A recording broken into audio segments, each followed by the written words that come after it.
your dream that you had of your career as a police officer at 20 years old, and you think that you will fight the criminality, you think you will run behind a thief. Well, that's not the reality. The reality is a lot of crises. There's a lot of people who have a lot of vulnerability. That's why we try to have a program like immersion, because it's going to be part of their job for the future. We're in Longueuil, Quebec, where the future of policing is already here. This man tells officers he has cancer and wants to kill himself. We want to go to the hospital. It's a mental health care crisis, and it happens all the time. Tout le temps, tout le temps, tout le temps. So we're just gonna check around, okay? Alarms are always going off, but the majority of 911 calls have nothing to do with crime. Here, officers check in on someone who hasn't shown up at work for days. It's another complicated call, and police may not be equipped to deal with it, or may respond in ways that only escalate a crisis. Officer Ghislain Valliere says it's why the force created the only immersion program like it in the world. How does the immersion program help officers like the ones we're following today better deal with calls like this? It's hard sometimes to be human, to be connected to the person who's feeling something. When they're facing the police, there's some kind of a distance. So that's why we said, okay, try to put yourself in their shoes. It's a paradigm shift to put the emphasis on compassion over control. And it starts by stripping officers of their uniforms and guns and the power that comes with them. The 911 address is a coincidence, but nothing else in this rented church hall is left to chance. The force is acutely aware police can come under fire for excessive use of force and profiling. The 5-week program starts with a series of exercises to identify biases behind that. It can get uncomfortable, and consultant Gabriella Coman says that's the point. This is very important because the immersion is about themselves. They said frequently, I'm an open-minded person. What does it mean exactly? Because everybody have a limit. What is your limit? Nicolas Bocage says he wants to test his limits. He's been a police officer for 18 years. Do you think that there is, especially if you've been in the force for a while, there might be some complacency that you figured, okay, I know what I'm doing, I don't really need to know more? I think some people do fall into that, and it's very dangerous. You know, it's like you have no leeway or no openness to change or to think outside the box. Bocage is no rookie, but he's about to realize how much more he has to learn.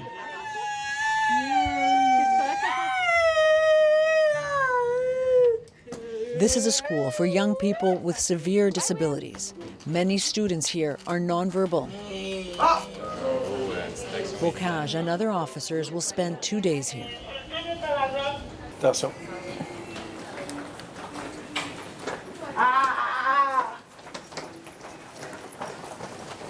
Staff often need to restrain students who have a hard time managing their emotions. It's hard to witness, even for a veteran like Valliere. That's something. Does it get to you? Does it affect you? Yeah. Not you? Yeah.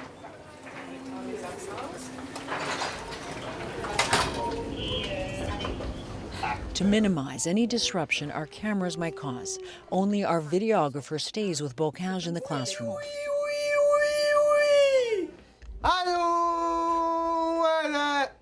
How are you feeling? I'm very out of my element. I'm very uncomfortable. An eye-opening experience, I would say.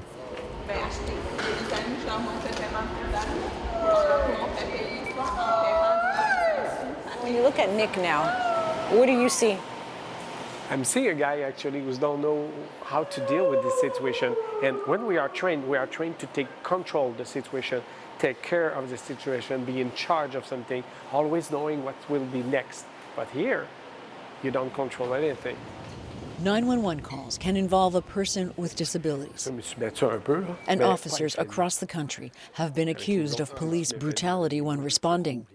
Jean Rivière is the director of the school. But what do you think the officers will learn here that they can take out to the field and to do their job? Like, how will it make them be better officers, you think? But I think that when they get to a situation that might look like a crisis, because we have crises here, so they'll be subject to that, instead of reacting maybe aggressively, they'll be able to understand that it's probably not violence, it's just a bad adaptation. Most days, this teen has a hard time with transitions. It takes a team of aides to escort him to his ride home because he can be volatile. The mats are used to protect him and themselves if he lashes out. They're relieved when he doesn't today. Bocage is watching and realizing why typical police tactics wouldn't work. It brought my attention to the fact that any verbal command is not going to work, and could just the lights of the police car have an impact? Could the radio? It all has an impact.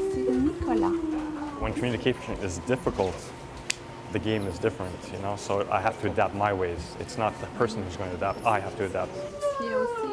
Bonjour, bonjour. Comment ça va?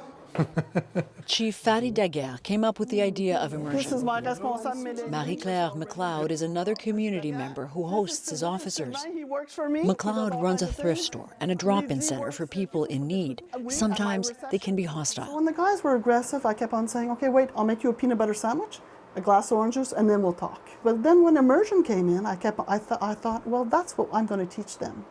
I'm going to teach them to sit down. Teaching my cops. Yes. Teaching them what? Patience, listening, empathy, courage. Are you trying to reinvent policing? No, I'm trying to adapt the policing.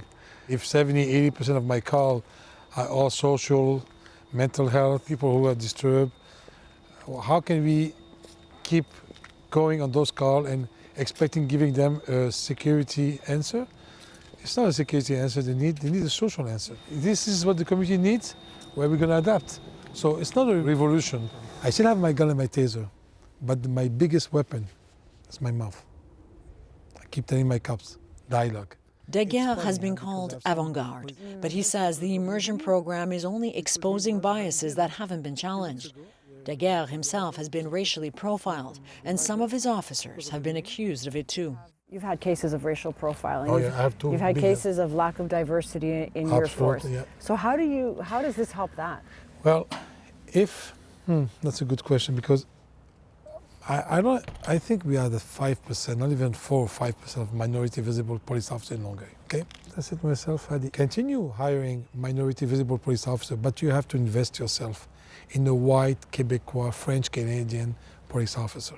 You need them to change, to adapt. If you are waiting for the Arab cop or the black cop to come in the next 20 years, you're going to be still waiting, and we're going to still going through disasters. So you want to change the culture The culture of the majority now. What is different that's new for you guys here that you had to get adjusted to? For sure, the environment. Part of changing that culture starts at home. Obviously, the school and the education system. Tonight, Bocage and a colleague are spending the evening with Suresh Gunja and his family. The Gunjas recently immigrated from India. It was really difficult to find a 3-bedroom home. This is butter chicken. Wow. 16-year-old Olivia says she's always been afraid of the police. If you were home in India, would you even imagine having a police officer over for dinner? No. No way. No way. No way. Oh my God. The thought of it scares me. It's a good idea. And it's good that police officers are getting to know other perspectives, especially with race and ethnicity. That's why there's discrimination, because people never took that initiative to understand someone else's perspective. Yes. Pasta. Okay. It's a new lens for Bocage. He's never had the chance to do this. Thank you very, very much. Personally or professionally. It kind of tears down those barriers. You start to discover you have a lot more in common with people than you think. You guys like spicy? Yeah. You know? Yeah. As a police officer, I've never experienced something this enriching in my life. It's special. It's very special.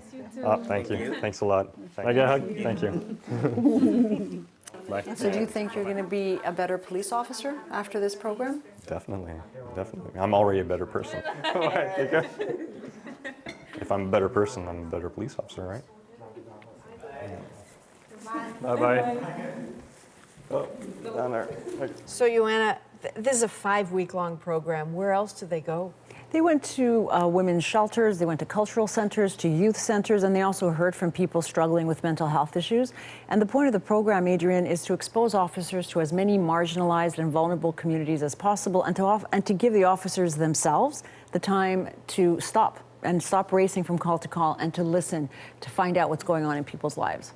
So, listening to you talk, I'm curious, to what degree did the murder of George Floyd have an influence on this? Well, the program predated George Floyd. It was created in 2019, or rather, it was launched in 2019. But the chief there says that George Floyd's death certainly informs the program and says it just proved that they were on the right track. So far, about 75 officers of the nearly 600-member force have been through the program, and the goal is to have all of them go through it.